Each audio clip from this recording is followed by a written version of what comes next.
Thank you for joining us at the Lacuna Writers Room. You were just listening to an original composition by Ryan Franks with vocals by Nina Story. I am Christopher Gray. I am an author. I'm a game designer. What's something else about me? I just went to the opera last night and saw Madame Butterfly for the first time. Definitely How not. was it? It was not an upper. It was. It was a. It was definitely not an upper. It was very emotional, very well done. With me is Danny DeLisle. Danny, tell the folks about No. yourself. I'm a writer, a gamer, an actress, and thing about me is yesterday was my birthday. Yay! Oh my God. Now we Yes. know what your sign is. 25. At 25. Yeah, 25. Again, for 20 You're looking years. good for 25.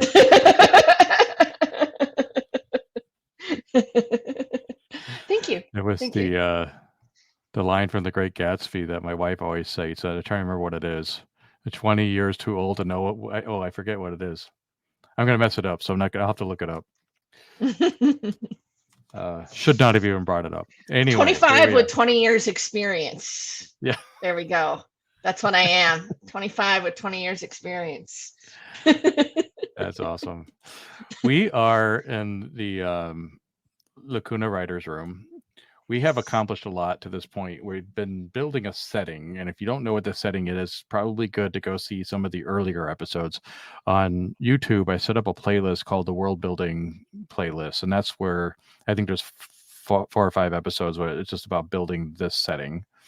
The setting is Adala, which is actually Atlantis, but that's what it was called back then. I still like that name. I love it. Adala. And the city is Atlantis. Atlantis. And that is the city of Atlantis. And we are we have kind of teed up enough for us to start writing stories. Now, I wanted to say that, there's probably listeners out there, you know who you are. Out of the many, many dozens of listeners, you know who you are, where you're thinking, well, why are we going through all of this effort just to write stories? I mean, can't you just write the story? Do you need to spend hours upon hours of stream time unpacking things like languages and, culture? And the answer is no, you don't. You can just keep writing. But the reason we're doing this is because this is a setting that we intend to share with anybody who wants to participate in the setting. So there does need to be a certain amount of due diligence, since it's not just me writing it, it's not just Danny writing it. It's actually going to be a setting that is available through Creative Commons, so anybody can write in this setting. And you can even work with us on writing canon for the setting. And so because of that, and we're anticipating other people working in here, we have to kind of do it in a more systematic way.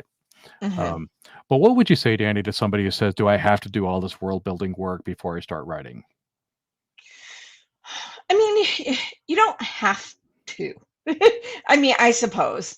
That's what I'm going to tell. I mean, some people just sit down and boom, and here we are. But I think you benefit from it. So I would encourage people to do it at least somewhat if you're in a world that is different somehow, so that everything seems to make internal cohesive sense, right? Because even when we're talking about sci-fi or we're talking about fantasy, where the world's, or even horror, where you've got supernatural or technology, or you've got government systems that aren't like our own, the things still need to make internal sense for the world, right? So if you have a king in your world, and then some other place has a president, well, why? Why don't they have a king? Why isn't it all kingdoms? Why do they have a president instead? Is that, it's things you need to think about to make sure that people aren't going to read it and be like, what the heck? And just throw them completely out of what you're doing. Um, that's the reason for it, going along and something that you've said for however many pages all of a sudden doesn't work because you've done something else. We've all read books where that has happened. So I think it's beneficial for you to sit there and at least, I mean, it doesn't it how long that takes is how long your story and how complicated the thing you're introducing to the world is. If it's mostly our world except for this one thing, vampires exist, okay, well, you pretty much got everything down then, but then you just have to think about how the vampires work in the world that you've created. So, but if you're Tolkien, it might take a little longer, Right. and He set out to make an entire mythology, which is sort of what we're right, doing. right. And I Um, remember one of yeah. my favorite interviews with him is this guy who's asking him, oh, so you kind of created like the whole world of The Hobbit and all of this before you started writing the stories. And Tolkien's like, yeah. And the interview asked him why, and Tolkien's response basically jotted down to, I don't know, man.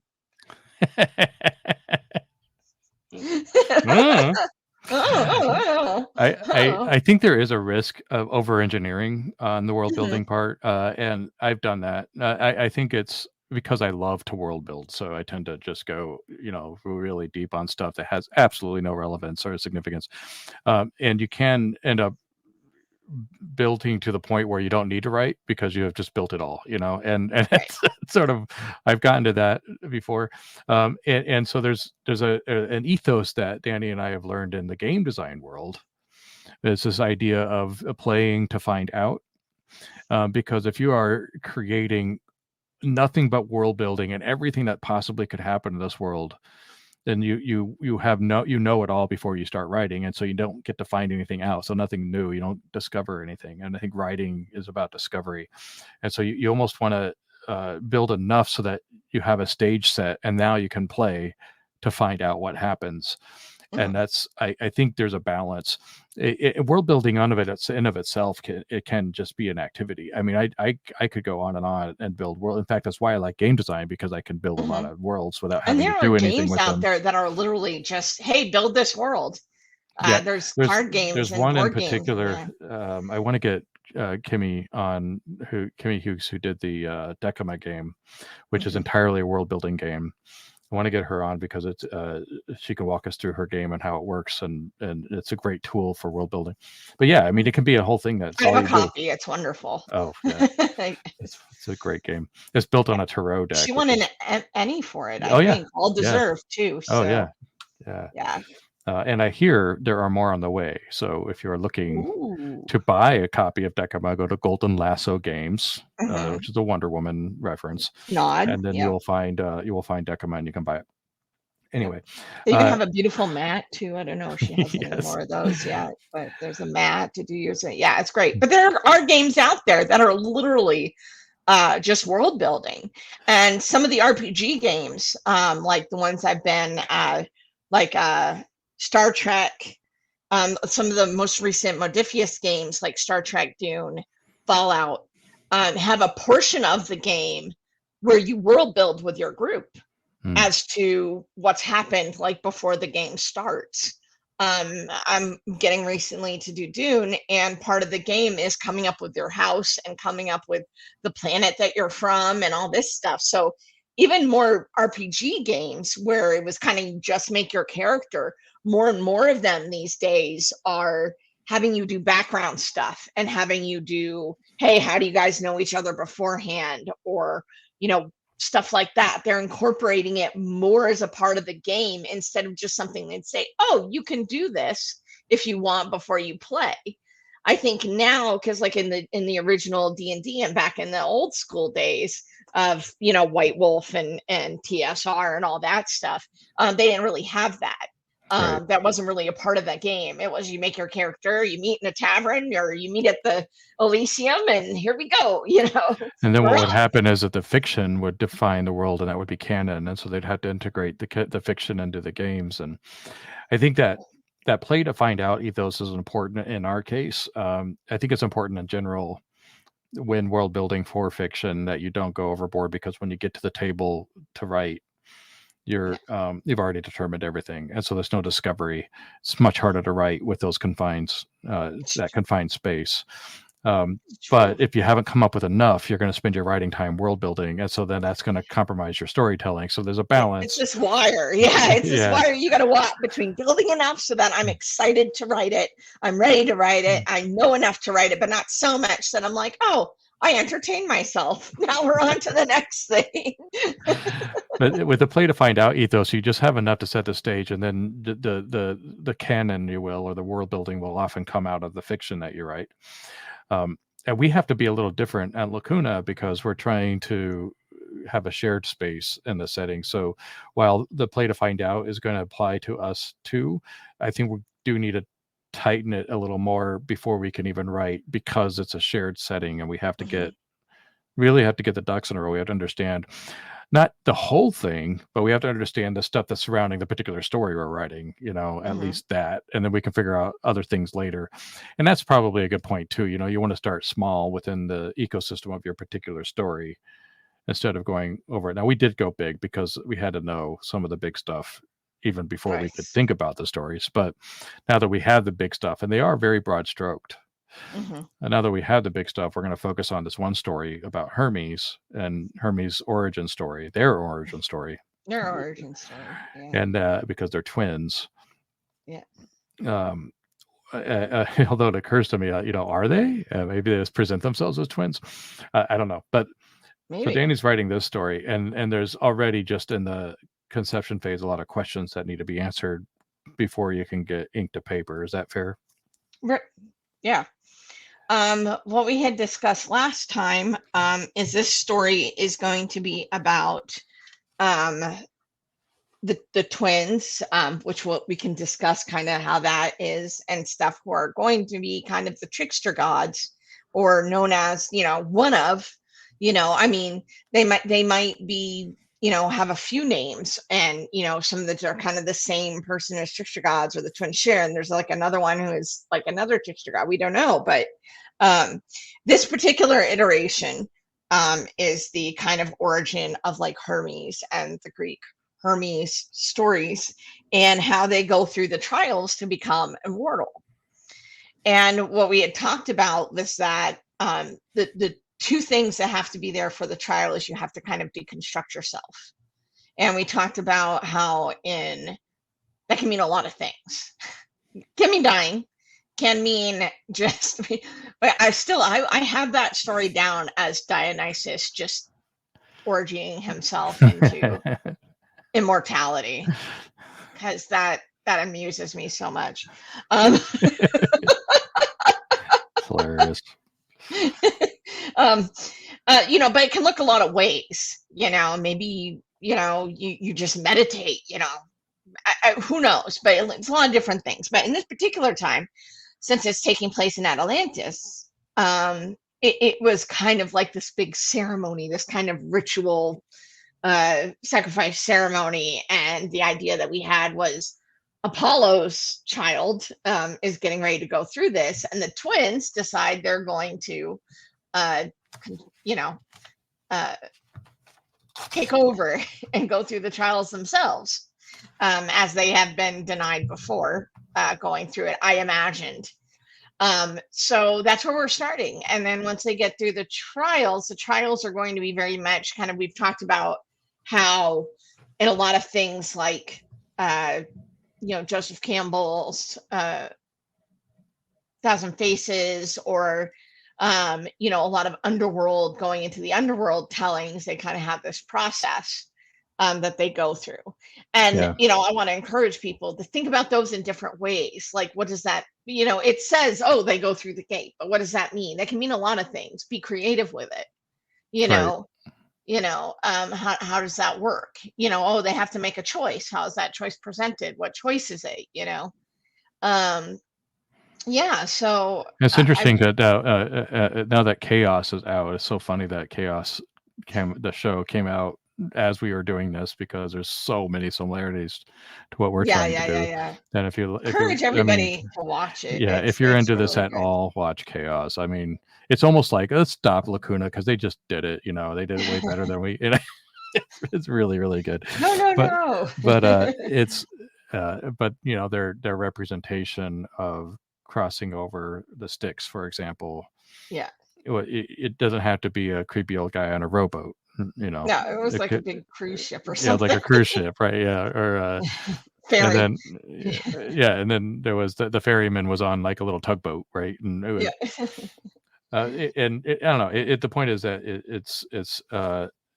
it's architecture, not reality. Like may save the same purpose, but they has different forms. And that's one of the things we kind of need. I mean, you have kind of a daunting task in a way, because you're going to be the first to write and visualize what Atlantis looks like, what they're wearing, what the feel, the vibe is. Mm-hmm. And there's, if it was just a sole writer, you would just do it, but now you're kind of working in this community, Right. and so you're going to have to be, you're really the first to lay down canon beyond our conceptual stuff. Mm-hmm. So a lot of what you put in this story, no pressure, is going to be what defines all of the other stories. That's kind of like when someone says no offense before they say something offensive. No pressure before they put pressure on you. Here's a whole bunch of pressure. So, I'm comfortable with taking as much time as we need to help work through this stuff. And I'm comfortable with just following your lead, since you're the first on this. And it's like, okay, it's like improv, where, one of the key ethoses of improv is yes and. Which is also a good ethos in role-playing games.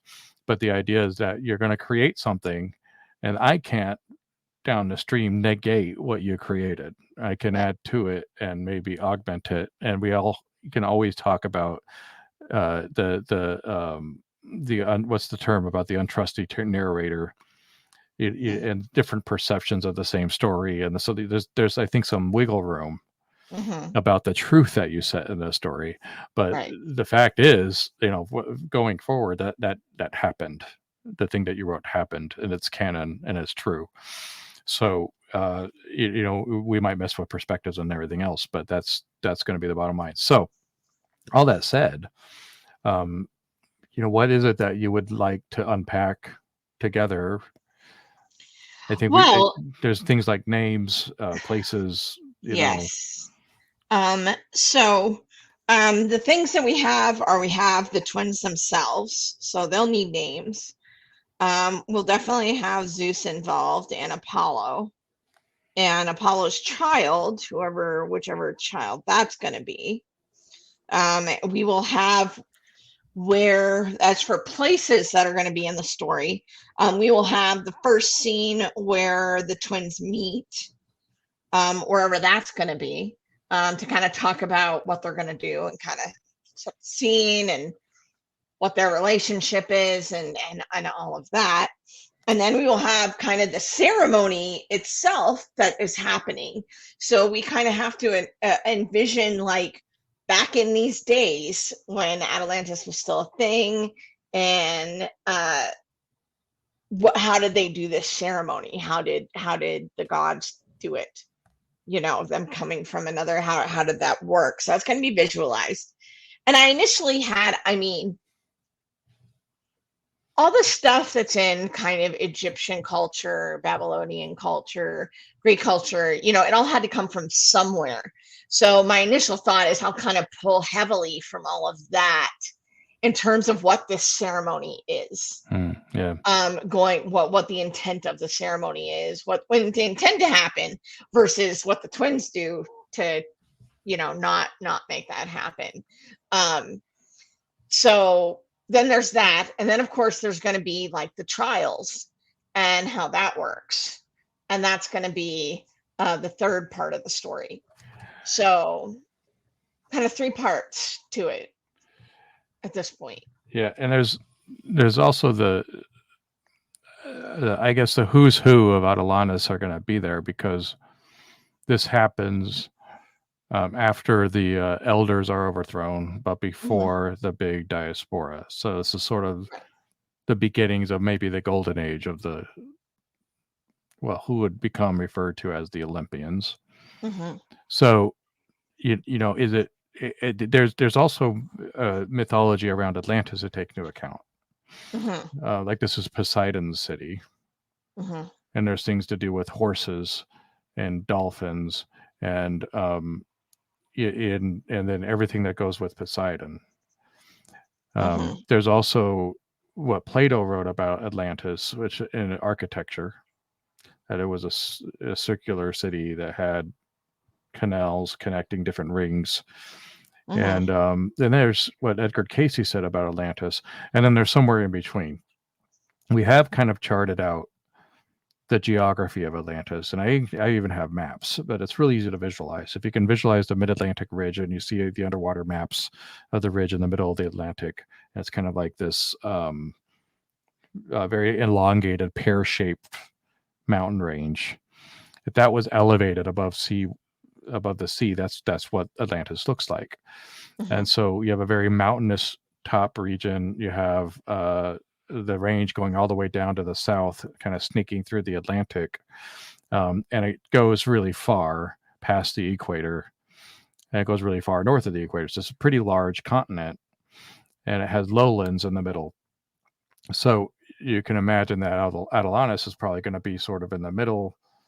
It might be, if not subtropical, maybe warmer.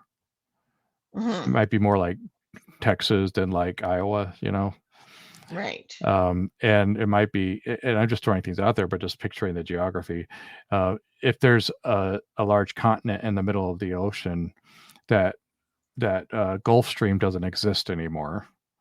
So the temperature is going to be closer to what the United States is than what Europe is today. Hmm. So that's just something to keep in mind. And then there's the access to the American continent and the European continent. It's going to be real easy from either side of Hmm. Atlantis. So there's probably going to be seafaring. So these are all things to keep in mind when picturing where we are. I Right. imagine that the city is probably coastal. Hmm. If you just look at how societies tend to form, Right. the alternative would be that it was on a river, or maybe both. Hmm. Maybe it's coastal and on a river. Um, and then does it need fortifications or not? It, Hmm. I don't know. I'm not sure. I know how to answer that. And what do they do for leisure? And one of the things that stands out that I'd like to seed is the idea of the bathhouse. It's kind of a universal idea in these antique antiquity societies, and that was sort of the common meeting place. Hmm. Um, so that would, I think there should be a bathhouse. And that's like one of the things I'm weirdly certain about. Um, but if there's a bathhouse, then we can really play with water. Maybe there's a mighty river that flows through the bathhouse, that Hmm. empties into a tributary. And there's, the idea of the Colossus and having a port. I don't know. I'm just throwing out a bunch of, when I think about the geography, those are the things that come to Oh mind. yeah. Well, I mean, if you're thinking of bathhouse, I mean, you could think of something like, I mean, if especially if you're talking about the Olympians, or you're going to set something there, they probably have their own little bathhouse, and I imagine it has their own like waterfall in the bathhouse where the whole thing comes, and it's super super luxe and everything like that. Yeah. There was, I should look this up. Edgar Casey talked about a mighty river going through Atlantis, which wouldn't be inconsistent with what Plato said, because Plato was all about, like, there was all these canals and there's symmetry in how it was built. But I think it'd be cool if it was like a New Orleans sort of situation where the city was built at the mouth of a river, or at the delta of a river Hmm. into the ocean. And it would make sense that if it was on the, I guess, the east side, since they tend to go to places like, I don't know, the Mediterranean. Um, but that would also feed bathhouses. Yeah. especially if it Cool. was kind of at a mountain range where a waterfall was pouring into the. Yeah, I don't know. I think I'm just rambling at this point. Let's just stop and hear what you have to say. Yeah, no, that sounds cool. I think it's good that we kind of just talk about our own ideas before I start, writing stuff and how we envision it. So, I mean, much like with the ritual, I kind of envisioned it as, that stuff has to go from somewhere, like in our world, like the Egyptian, Babylonian, Sumerian, Greek, all that stuff comes from somewhere. So I imagine that it's not that different than that, you know what I mean? Like in terms of like the buildings and how they're built and the bathhouses and building on the river and castle on the hill, like that sort of stuff, like it's going to be very similar to either, ancient Egypt, ancient Greece, because even though it's kind of before, this is where all that stuff, a lot of that stuff is coming from. Yeah. So, Yeah, there's a good kind of the culture of it. What do you think the buildings are made of? probably, I mean, I imagine stone. I mean, that's a lot of what the Egyptians and Greeks, I mean, used. Marbles, If it's a more. mountainous region, they would have access to a lot of stone, Yeah, yeah, yeah. and it's probably Oh, volcanic. I have an idea. Hmm. I have an idea. Right? There's Mount Olympus, right? What if that whole palace is like built into the mountain of like where like the gods live, or they live? It's kind of like built into the side of the mountain almost.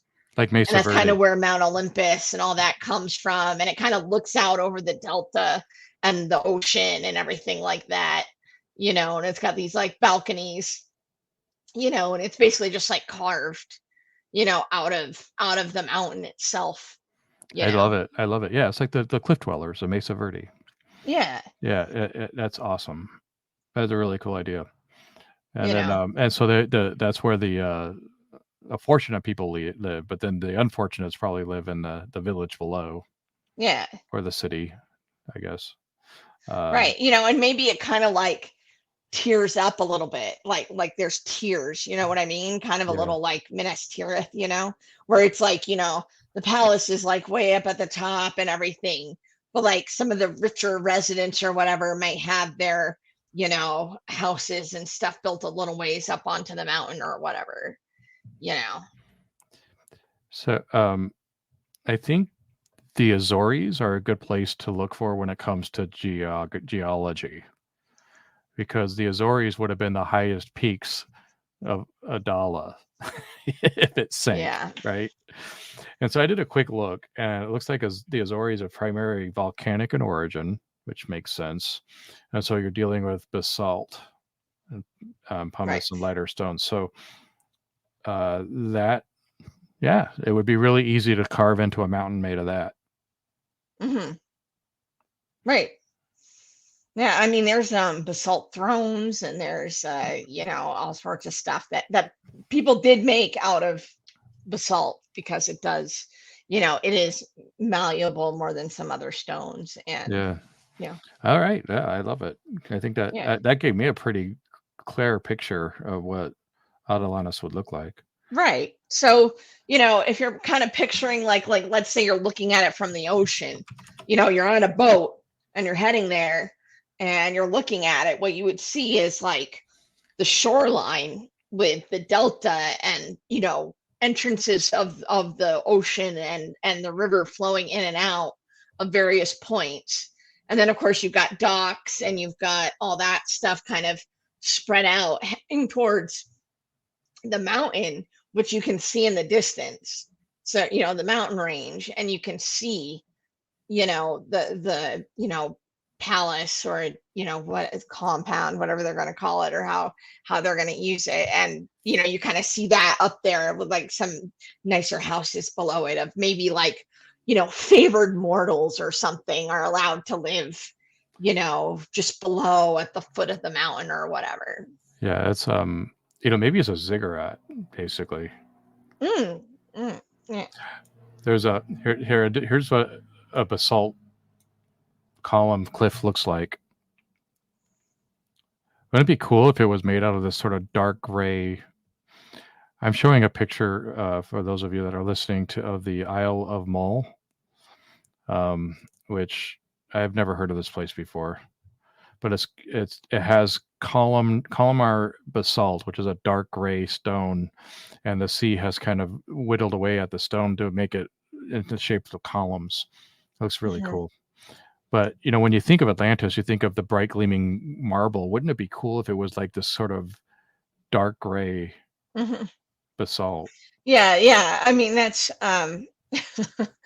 this is gonna a gaming story, but I did a vampire game, and one of the vampire NPCs had like this basalt throne, and I chose it because it was kind of a dark stone, and it was kind of something you could easily find by the ocean, where they were and everything like that. So he had this throne carved out of basalt and everything. But of course, and there's caves and everything that you could play with and everything. Oh, this makes sense. I'm looking at a picture of Iceland, and there's a lot of basalt in Iceland. Of course there is. Yeah. And Iceland would be on the verges of where our continent is. So I bet it looks a lot like Iceland. Right. Oh, well, that means we've also got hot springs. Well, yes, we would, because it's very volcanic. And there's earthquakes. We already established there are earthquakes. Yep. So there's going to be hot springs, and there's going to be that sort of stuff there as well. Here's a picture of basalt columns where there's a waterfall cutting through them. This is really cool. This is why I love world building. You come upon this. I didn't know this stuff existed. I think this is in Iceland. Yeah. So I think I have a good image kind of how that, that might work from what I've said. I can have the twins meeting, somewhere in the city or outside of it, perhaps somewhere else. I don't know as if that matters so much. But then when they come into the city, they're coming in for the ceremony, and so basically, so that means we're going to have some kind of, like, they have their compound and everything, this kind of like inside, on top of the mountain or whatever. But there's also going to be a place where these ceremonies are held. There's going to be like a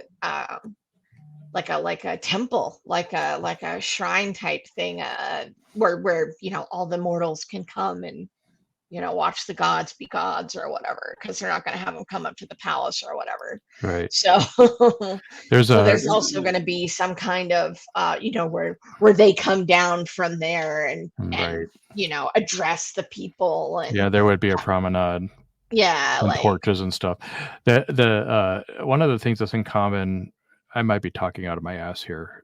We might want to fact check this, but I believe it's common in antiquity that temples were built with an outer court and an inner court. And the outer court was for the public and the inner court was for the priests.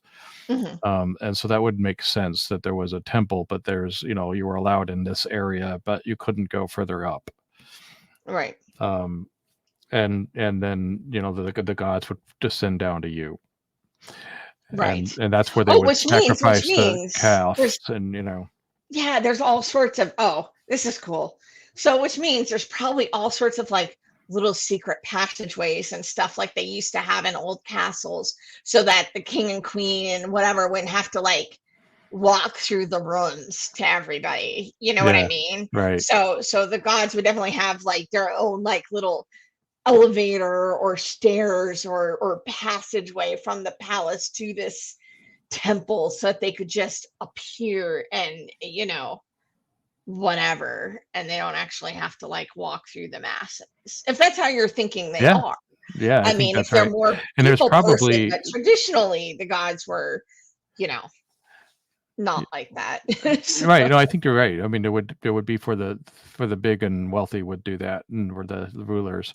But there's also probably a promenade or a colonnade that goes up to their domain down to the temple, that they would they would do parade or something, or a promenade down. But if you're like the big rulers or the big gods, you probably wouldn't. You would. I like the idea of having these secret passages when you could just kind of show up, right, and for the right moment, and then leave. right.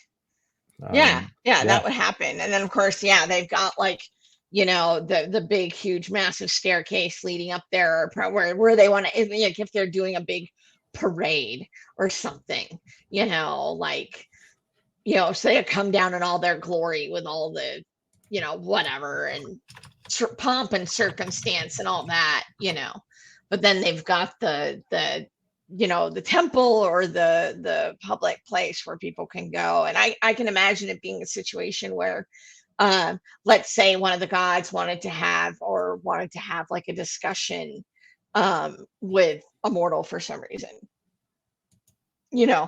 They'd send a message like via one of the priests, oh, you're wanted at the temple for prayer, or you're wanted for this, that, and the other.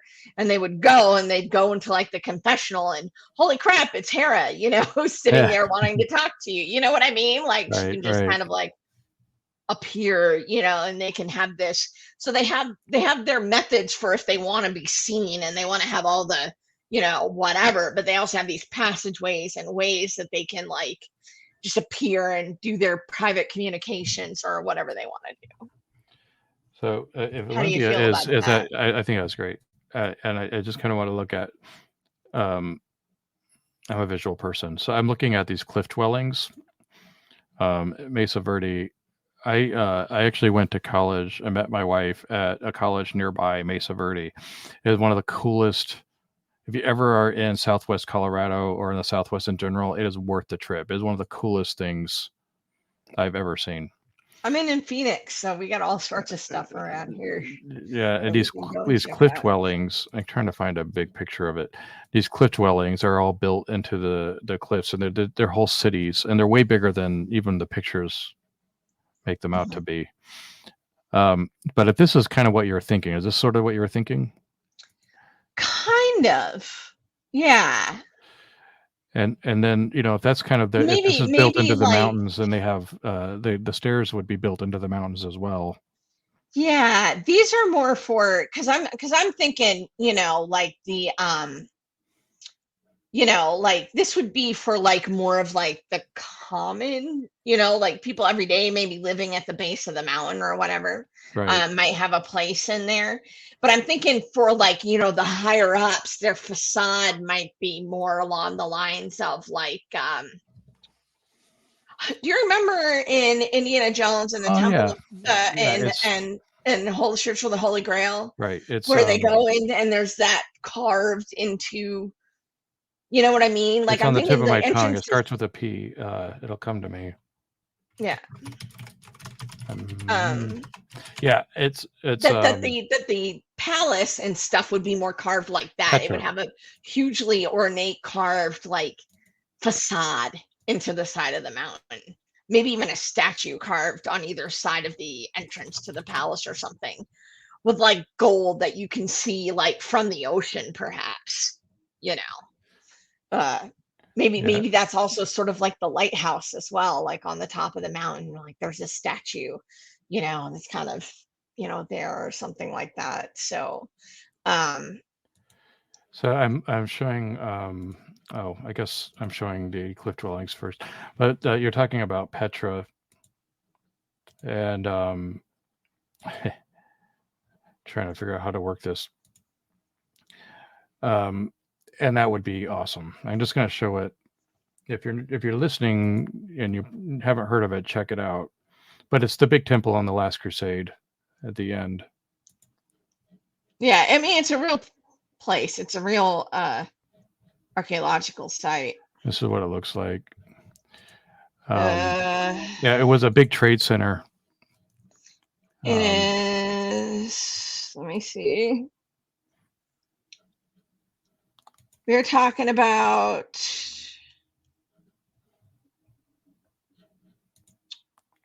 Imagine what that was like in the ancient world.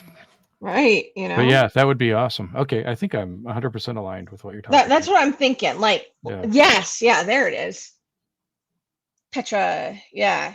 So I'm thinking it'd be a facade more like that, but imagine that with the basalt, like Right. At the dark, top of a mountain yeah, with at the top of staircase a going mountain, down. Yeah. dark basalt with steps and possibly gold in it, Hmm. statues on either side or something like that. What do Oh, you there think? was Yeah.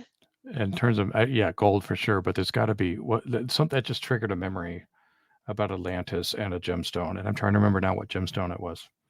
It might be lapis, but it'd be cool to find a gemstone that was common in Adala that's not so common elsewhere. And we can just make that up, but there's a trigger of a memory. There's a gemstone that's associated with Atlantis. Basalt gemstones, you can find sapphire, zircon, garnet, augite, brown, peridot, feldspar, and highlight opal. Opal is beautiful, one of my favorite stones. And I did actually write a story about a palace that was much like this, that had opal veins in it, and the whole things were carved out of like opal, kind of opalescent, kind of whatever. Opal it is. That sounds great. Yeah, so just imagine like a facade like the one we showed, made out of basalt with opal and gold possibly Nice. in it. All right. That's very impressive. Yeah, that is. That was really cool. So, all right, I think that you probably have enough. I don't want to speak for Yeah, you, I have but enough to kind of get like I Atlantis. could start writing now if I. Yeah, this would be Very cool. cool. So you also need to figure out names, right? I need names. That's the next thing that I kind of need to figure out of what are we calling these folks? We know what we call them in Greek, but what are we calling these folks? Yeah. Let's look at the etymology first of Hermes. Let's see. The name Hermes is Mycenaean Hermahas, and it is it's derived from the Greek, which means stone heap. Yeah, because remember I told you that story of last time about them throwing the stones because they were voting, because he was like, I'm a baby, I couldn't possibly have done this, and so they threw stones until he was practically covered and only his little head was sticking out. And so its cairns or whatever were often built on crossroads and stuff. And it was said that they were, Hermes was inside them, and he would see you safely on the air travels and stuff. So that was the thing that people did. Okay. I am stone heap, stone heap. I'm heap of stone. All right, let's work on this a bit. I'm gonna share my screen again, and we're gonna look at the. I'm building a. What is it called when we? I've lost all the words. I have no more words. We're just gonna move forward without any words. We used everything up imagining basalt palaces. Right. I'm completely stumped. I'm just trying to find the program here. There it is. I think whiteboard was the word I was looking for. So I'm setting up a whiteboard. We know that Hermes means stone heap. So it doesn't have to be a word that means stone heap necessarily, but it's a place to it's a place to start. Yeah. If we look at what is Akkadian for stone,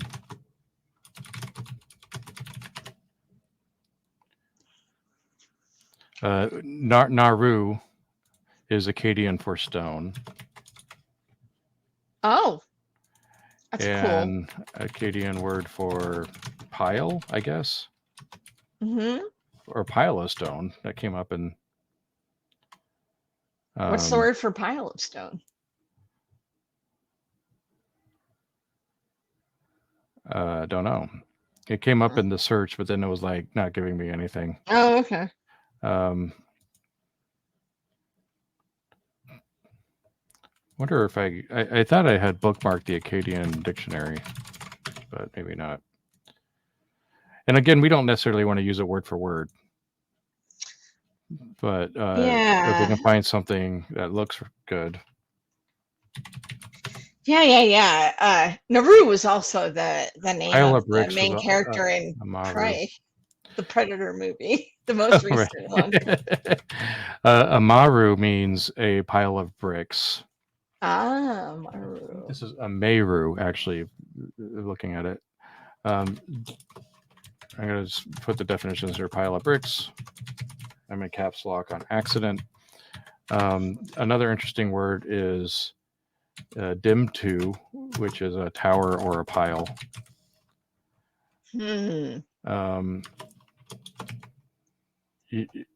Isitu is a pyramid or castle. Oh.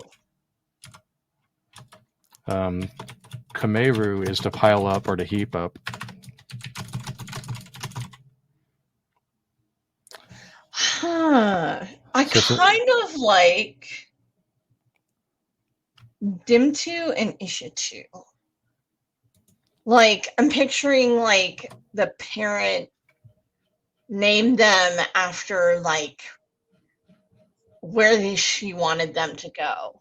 You know what I mean? Like, you're going to live in the palace. You're going to live in a castle. You're going to live in a tower. You know, you're going to ascend, right? So I kind of like those two.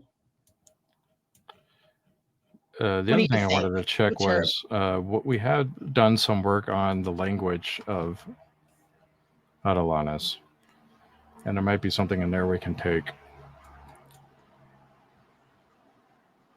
And if we're going to make it ours, we'll probably want this to be reminiscent of our word, but not the exact word.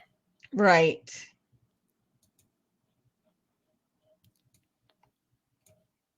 So I'm just going to pull up another document here. Yeah.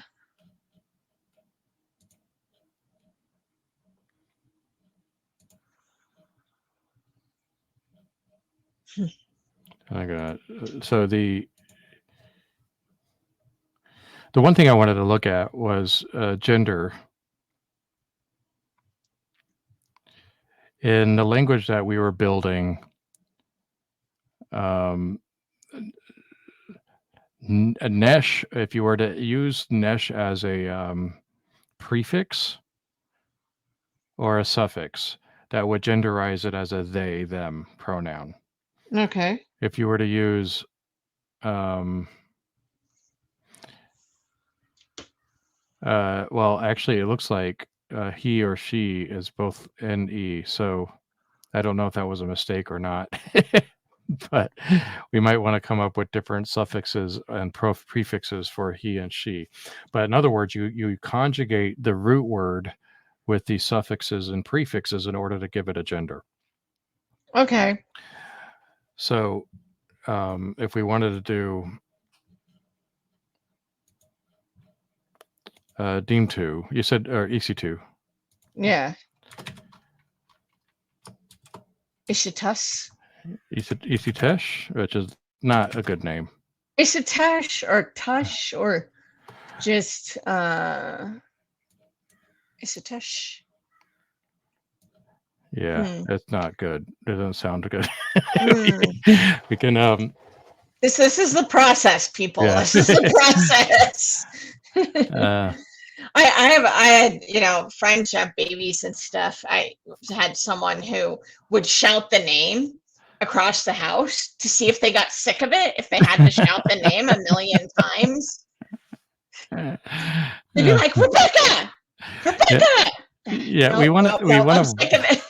I want to see, do I still like the name? If I have to shout it a million. I said, you know, that's not a bad idea. It's a great idea.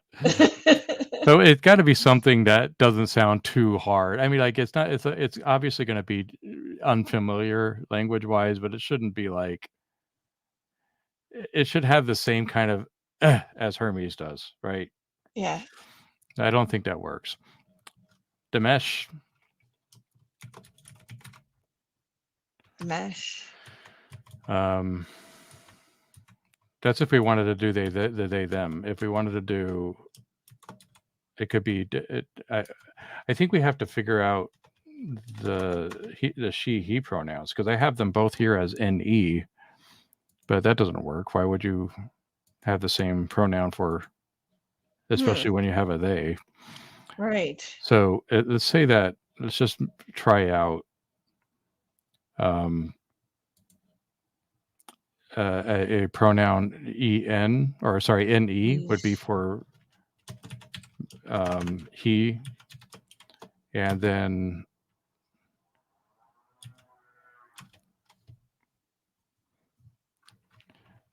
maybe en for he she. So I'm just thinking out loud. But if we did it ends with an e is masculine, but it ends with an n is feminine. That would be Dimin and Ishitin.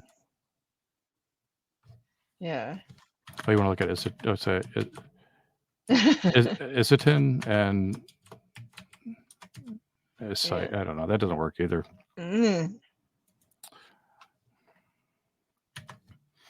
Well, these words aren't great. Yeah, I think we need to. I think we need to scrap it. Okay, Amaru is Pile of Bricks. Let's look at that one. Yeah, Amaru is nice. Amarin. How about Amarin? Amarin. Amarin. Amarin is great. Amarin. I like that. And Amari. That's Amari. Yeah, that works. Or I. M-A-R-I. Oh, and I. Amari. Yeah. So that would be the feminine, and Amarin would be the masculine. And if it was they, them, it would be Amarish. Yeah. Okay. Yeah, that works, dude. Yeah. That's way better than what the others are giving.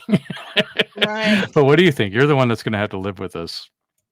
Oh no, I like those. Now let's change the lexicon so that I is feminine, en is masculine, and esh is gender neutral. Yeah, Amarish. Right.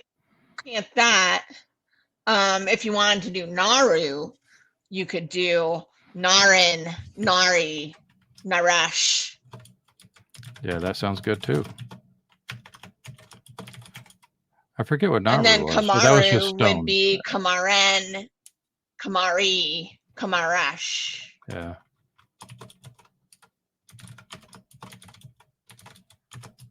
Yeah, I just chose the worst words first. That's what happened. Yeah, yeah, those are cool. Yeah. That's a good selection. I leave it to you, but yeah, I mean these are good. This is a good pool to pull from.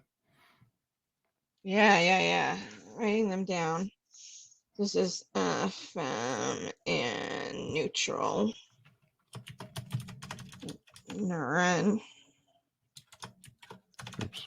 Nari. I'm not doing the. I always say, hey, no offense to anybody who did this, but I always thought it was when people have twins and their names are like so similar. Oh yeah. Emily and Emma are twins, you know. I'm like, no, I'm not gonna do that. I'll pick, different letters. Yeah. I like that. Kamaran. Kamari, Kamarash, yeah. And one thing we should be cognizant of going forward is that we don't want every character to end with en and I, right? No, it's just kind of a place that you can start. It's a good starting place, and it's probably kind of common. Yeah, and it's common, right? But then you're always going to have those people, even in ancient times, who want to name their kid like binary numbers or something. Right. So, right. I named him Fruit Basket. Okay. Yeah, okay, so I like that. So I will pick from these for the twins. And then other characters we have are, of course, like Zeus, Apollo. Yeah. So I think and we have some we have a lot to go over, and on Zeus in particular, because I have some ideas for the story that I want to write that Okay. I need to touch base with you on and make sure we're all aligned before you write yours.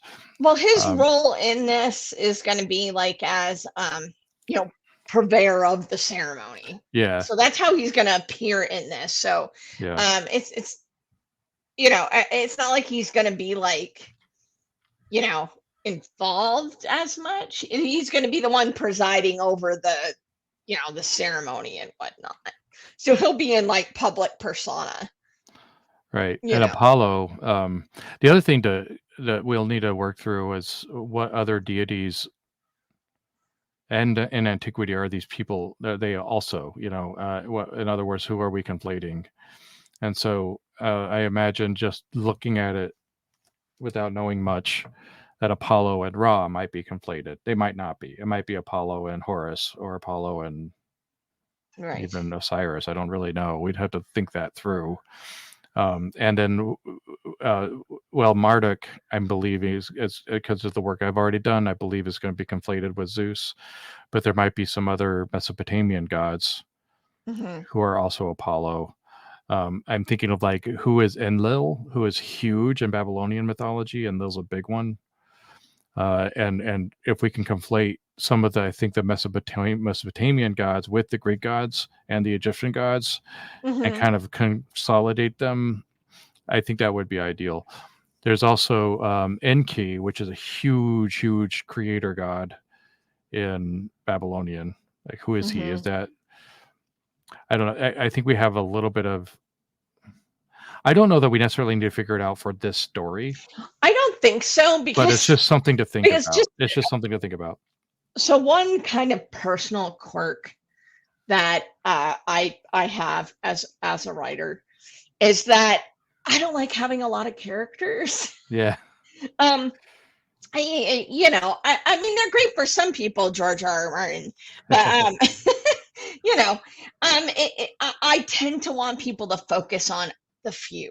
Yeah. I make references, so kind of my plan for this was, of course, the other gods are going to acknowledge the ceremony that's happening, but here was my reasoning while I was thinking about it. Right, is like the other immortals don't really want to go down there and deal with this story, right? So, but they still want to look good. So the story is that they are watching and stepping by, so this can have their moment. This child can have their moment to become. We are not going to distract from it with our presence when really they don't want to be there. The public excuse is Yeah. that they don't want to distract from the solemnity of the ceremony.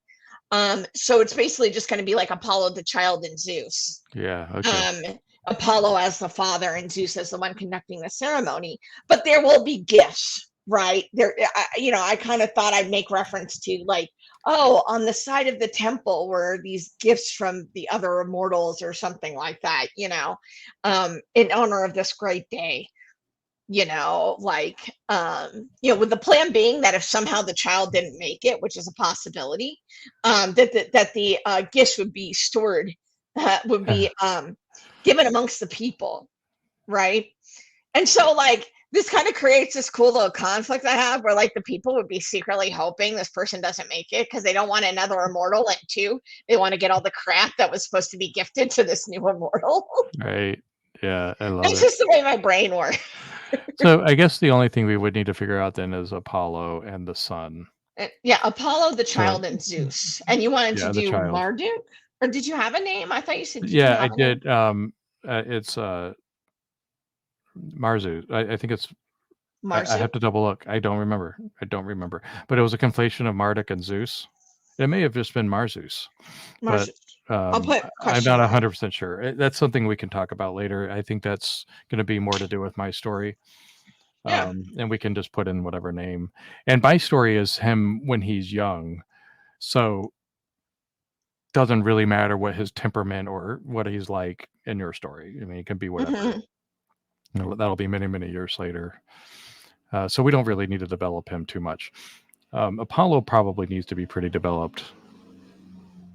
And then Right. whoever the kid is. Right. Right. He had a few. He had Hector, Orpheus, Ooh, um, Orpheus. Orpheus. Wouldn't that be fun? Because why does because Orpheus wasn't made to be immortal, so later on, the Orpheus story makes sense Right. because That he he does has to, eventually get yeah, his yeah, trip to the underworld. right, I like it. right. Orpheus. It's got to be Orpheus. Gotta be Orpheus. And that's why he was so skilled at singing and stuff, because he Yeah, was a half godchild of Apollo. Um, right, yeah, Orpheus. Yeah, that works. So Orpheus is supposed to be the one going through this ceremony, right. but does not. And then eventually someone could come along and be like, well, what happened to him when he didn't go through his ceremony? Like then he met uh, Eurydice. Eurydice? Yeah, I never know. I see the word and I never know how to pronounce it, but um, yeah, so yeah, that's cool. So Orpheus, yeah, so we'll need Orpheus and Apollo names. yeah. Hmm. So, and we can. I think we're reaching about over an hour. So why don't we go ahead and we can say that for next time, and then whatever once you've started to work on this piece, whatever you run into that you need help with, Yeah, I and think even on story beats and things like that. I mean, if it's and the ritual itself, maybe yeah, we and now can. that we've come up with the twins names and stuff, I can probably come up with some ideas with names and Sure. just kind of posit them. Hey, if anybody has some ideas who watching this, hey, let us know. What Yeah. do you think we should call Apollo and Orpheus in Atlanta? And since the cast is so small, I'm not all that worried about establishing too much canon. I think this is good. It's a good Right. Yeah. scope. I mean, because basically Apollo, Zeus, and Apollo's child are going to be in that one scene where Yeah. the twins kind of steal, the ceremony, and then they're going to be gone. Then it's just going to be the trial, and then the twins going through that. So, I mean, they're not going to be, Apollo's going to be indignant or whatever, like, hey, that's supposed to be my child's day, or whatever. But yeah, so they're not going to be like, they're in it, but they're tertiary characters. They're, you know, Sure. so Yeah. yeah, and I think I have enough. So I think we're doing every 2 weeks now, and we're doing Right. about an hour. So I think I have enough to kind of really get started on like the first couple scenes, and I can kind of come up. I mean, people who are watching are kind of seeing how we kind of come up with the names for the Hermes twins. And so I'll probably kind of use the same type of thinking to come up with Apollo and Orpheus. And then I can probably start writing it. Yeah, And that'd then be great. while I'm writing those first two scenes, when we come back in 2 weeks, I can kind of say how my progress is going and if I have any questions or things that I've run into Yeah, and while I'm if working on. you're in the flow and you're good, we can switch over to story building mine. But we'll see where we're at. We'll just kind of play it by ear. Yeah. I think the one that I want to write is going to require a lot more construction because Oh, okay. I'm interested in doing a zine series, which comic book style, following out one character through 12 Oh, issues. right. And so it's going to be a much bigger undertaking, story beat wise. And then it's going to also introduce a lot of characters, and we can deal with those characters one in each turn. And it might be that you might want to write in the series too, Oh, right. Yeah. So it's not something I'm claiming ownership of necessarily, but I want to get the first one kicked off. Right. Which is selfishly because, the 3 books that I wrote before in this setting, this is the story I want to tell. So I'm gonna use this as a moment to rework those books into into the new Lacuna setting. Yeah. So Yeah. I already No, have a this lot of is cool. ideas. We just have to come together on what they all mean. No, I like what we've done so far. I mean, we came up with the names for the twins. We kind of talked about that a little bit. We kind of came up with what the city looks like. So we both kind of have the idea in our head that I can sit and use that as visual, which I am told is one of my strengths as a writer. So the descriptions and stuff, I'm told by other people. So I'm kind of looking forward to writing that and kind of painting a picture of what this looks like when the twins come into the city for the ceremony or whatever. I'm kind of picturing them like, kind of a little bit in disguise, maybe wearing cloaks and like following the crowd to the ceremony and whatnot. And so we can kind of get a little slice of regular people living in the city, just a little bit. And then they kind of go do their thing and stuff, Oh, looking forward to it. So there's a bit of house cleaning I want to talk through. So some of you may not be aware, but my game company, Sundertold Scriptorium, is behind the Lacuna project. And this hasn't been significant, but now I might be, because reorganizing a lot of the projects that Sundertold is involved in and kind of housing it under Sundertold, which includes Lacuna. So a lot of what has been branded Lacuna will be branded Sundertold. Now we're going to have Lacuna as a channel of Sundertold along with other things, because there's games and actual plays and other things that are happening with Sundertold, and just putting them all under one banner. It's all going to be in the same place, but I just wanted to let listeners know that the YouTube channel is going to change. It's just going to be, under Sundertold instead of Lacuna. That's it. Hope that makes sense. Nothing big, just might be confusing. I think I set it up wrong, ultimately. Wasn't thinking through the needs, but yeah, that's we're still in infancy. Yeah. So, we're still in infancy. It's fine. Yeah, so if you're a future audience and you're listening to this now, it's like, oh yeah, it's already set up that way, Yeah, that's good. That means that what I did now is still going to work in the future. Yeah, cool. No, do you feel good? Is there anything else you think I should know before I kind of? No, this is great. I can't wait to get started. I'm excited to start my project. Okay, cool. So, yeah. So unless you've run into issues, we can probably start that next time. Look, I got issues, but I don't think this is the appropriate venue for that. I'm here, Danny. Whatever you need. So in 2 weeks I'll kind of give an update, talk through any things, and then anything that I might need, I think, or move on, so we can use a little bit of time to do that in the beginning, and then we can start working on yours and what you're going to do. That sounds great. Weeks. Sweet. Well, then let's call it. I hope you all enjoyed this session, and we will be back in 2 weeks. Yeah, share and tell everybody if you're listening. Yeah, tell everybody. Let's go and tell everybody. We want people in here and giving us ideas and doing the work for us, essentially. That's basically what we want. Yeah. So long. Bye, guys.